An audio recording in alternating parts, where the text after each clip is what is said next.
अस्सलाम वालेकुम। अगर पाकिस्तान में लॉन्ग टर्म इन्वेस्टमेंट के ज़रिए दौलत बनानी है लेकिन मार्केट के उतार चढ़ाव से डर लगता है तो ये गुफ्तगू आपके लिए ही है।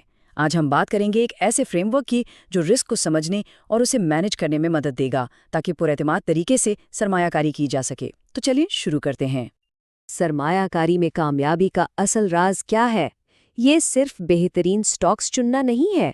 जैसा कि ये कॉल बता रहा है, असल कामयाबी तो खतरात को समझदारी से संभालने में है, और यही आज की हमारी गुफ्तगू का मरकजी ख्याल है। अक्सर लोग समझते हैं कि सरमायाकारी एक रोलर कोस्टर की सवारी है, लेकिन हकीकत में ये एक बाग की तरह है। यहाँ मकसद सनसनीखेज मुनाफा कमाना नहीं, बल्कि सब्र और नज़्म-ओ-ज़ब्त के साथ अपने सरमाए को बढ़ाना है। कामयाबी मार्केट को हराने में नहीं, बल्कि इसमें टिके रहने में है। तो आज हम इन 5 मराहिल से गुजरेंगे। सबसे पहले हम सरमायाकारी की असल हकीकत को समझेंगे, फिर अपने रिस्क मैनेजमेंट के औजारों को जानेंगे, एक मजबूत पोर्टफोलियो बनाएंगे, अपनी ज़हनी रुकावटों को दूर करेंगे और आखिर में दौलत बनाने के लिए एक तवील मुद्दती मंसूबा तैयार करेंगे। चलें बिल्कुल बुनियादों से शुरू करते हैं। किसी भी इन्वेस्टमेंट के बारे में सोचने से पहले रिस्क के तस्वुर को समझना बहुत ज़रूरी है। ये वो बुनियाद है जिस पर हर कामयाब सरमायाकारी की हिकमत अमली खड़ी होती है। तो रिस्क है क्या? ये सिर्फ पैसा खोने का नाम नहीं है।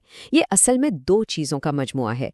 एक, नुकसान का इम्कान कितना है, और दूसरा, अगर नुकसान हुआ तो उसकी शिद्दत कितनी हो सकती है।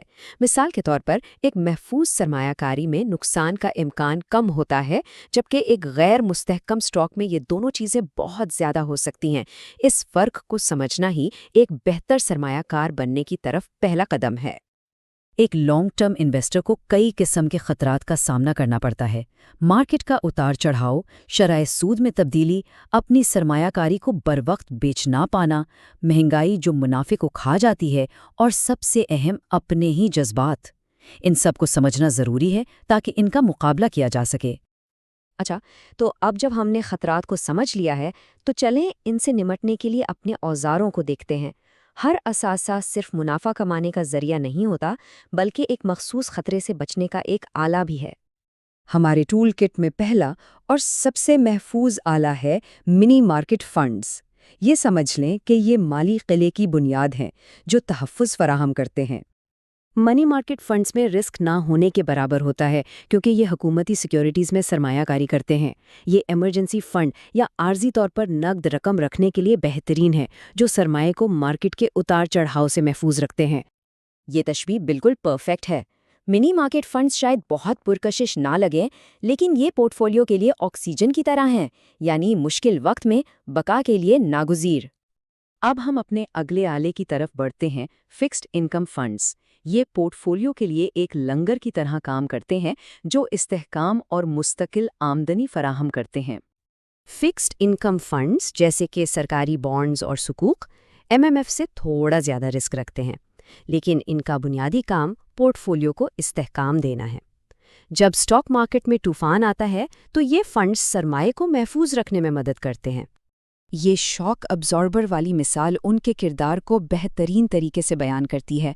जब इक्विटी मार्केट में गिरावट आती है तो फिक्स्ड इनकम फंड्स एक शॉक अब्जॉर्बर की तरह काम करते हैं और पोर्टफोलियो को बड़े नुकसानात से बचाते हैं। इक्विटी में सरमाएकारी के बुनियादी तौर पर 2 तरीके हैं। एक है एक्टिव फंड्स, जहां एक मैनेजर बेहतरीन स्टॉक चुनने की कोशिश करता है, और दूसरे हैं पैसिव फंड्स, जो सिर्फ मार्केट की औसत कारकर्दगी की पैरवी करते हैं। ज़्यादातर तवील मुद्दती सरमाएकारों के लिए कम फीस और कम तनाव की वजह से पैसिव फंड्स एक बेहतर इंतखाब साबित होते हैं। ठीक है, तो अब हमारे पास अपने औजार हैं, तो अब वक्त है कि उनसे एक मजबूत पोर्टफोलियो बनाया जाए। ये बिल्कुल एक इमारत के ब्लूप्रिंट की तरह है, जहां हर हिस्सा अपनी सही जगह पर होता है। ये लेयर्ड रिस्क मॉडल एक मुतवाज़न पोर्टफोलियो बनाने का एक बेहतरीन तरीका है। हम हिफाजत की बुनियाद से शुरू करते हैं और फिर आहिस्ता आहिस्ता तरक्की की तहें शामिल करते हैं। हर तह का एक मखसूस किरदार है जो मिलकर एक मजबूत ढांचा बनाते हैं। चलें इन तहों को देखते हैं। लिक्विडिटी ये पहली दिफाई लाइन है। स्टेबिलिटी एक लंगर की तरह है। ब्रॉड मार्केट तवील मुद्दती तरक्की की बुनियाद है, और ग्रोथ लेयर्स सरमाए को तेज़ी से बढ़ाती हैं। ये एक ही वक्त में एक दिफाई और जारहाना हिकमत अमली है। अब जबकि हमने अपना पोर्टफोलियो बना लिया है, تو سب سے بڑے چیلنج کی طرف بڑھتے ہیں، وہ خطرہ جو اکثر نظر انداز کر دیا جاتا ہے لیکن جو سب سے زیادہ نقصان پہنچا سکتا ہے۔ ایک بہترین پورٹ فولیو بنایا جا سکتا ہے، لیکن سب سے بڑا دشمن اندر ہی ہوتا ہے، اپنا دماغ۔ رویے کا رسک، یعنی اپنے جذبات اور تعصبات، طویل مدتی کامیابی کے لیے سب سے بڑا خطرہ ہیں۔ خوف، لالچ اور دوسروں کی پیروی کرنے کا رجحان، یہ وہ نفسیاتی جال ہیں جو ہمیں غلط وقت پر غلط فیصلے کرنے پر مجبور کرتے ہیں، اور یہی وہ غلطیاں ہیں جو طویل مدتی دولت کی تعمیر کو روک دیتی ہیں۔ تو اس کا حل کیا ہے؟ حل بہت سادہ لیکن مشکل ہے۔ اپنے فیصلوں سے جذبات کو نکال دیں۔ ایک اصول پر مبنی نظام بنائیں، جیسے کہ کب خریدنا ہے، کب بیچنا ہے اور کب کچھ نہیں کرنا، اور پھر اس پر سختی سے عمل کریں۔ چلیں، اب ان تمام ٹکڑوں کو جوڑ کر ایک مکمل طویل مدتی منصوبہ بناتے ہیں، جو نہ صرف مارکیٹ میں زندہ رہنے میں مدد دے گا بلکہ ترقی کرنے میں بھی۔ یہ ایک طویل مدتی پاکستانی سرمایہ کار کے لیے ایک نمونہ پورٹ فولیو ہے۔ اس میں 40% ایکویٹی ترقی کے لیے، 25% فکسڈ انکم استحکام کے لیے اور 15% منی مارکیٹ حفاظت کے لیے مختص کیا گیا ہے۔ یہ ایک متوازن نقطۂ نظر ہے جو ترقی کرنے اور مارکیٹ کے طوفانوں کا مقابلہ کرنے دونوں کی صلاحیت دیتا ہے۔ اور آخر میں سب سے اہم سبق یہ ہے، دولت مارکیٹ کی پیشگوئی کرنے سے نہیں بنتی، بلکہ اس میں زندہ رہنے سے بنتی ہے۔ اپنے خطرات کو منظم کریں، اپنے منصوبے پر قائم رہیں اور وقت کو اپنا کام کرنے دیں۔ یہی ذہین سرمایہ کاری کا اصل راز ہے۔